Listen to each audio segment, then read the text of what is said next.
This video assumes you have already completed the assembly of the power supply box with the pole mounting brackets installed.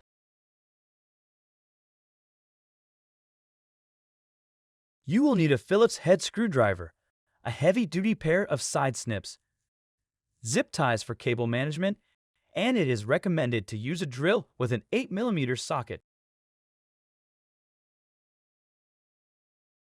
We will first be loosening the nuts on the back of each of the band clamps until completely opened. You can use the open socket of an interchangeable screwdriver or a drill with 8mm socket.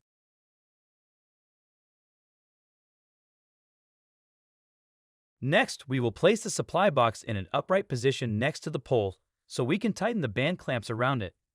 It is recommended you first use the same screwdriver to tighten the clamps, and once threaded, you can switch to the power drill to accelerate the process and secure it tightly in the desired position. As a final touch, you can then use the screwdriver to secure by hand.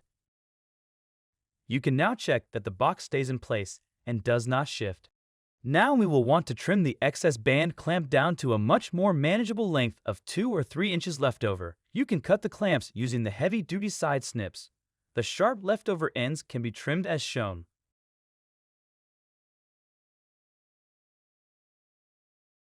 Once in place, remember to secure the 1/10 power cable to the pole or nearby infrastructure using a zip tie. You have now completed the installation. Thank you for watching.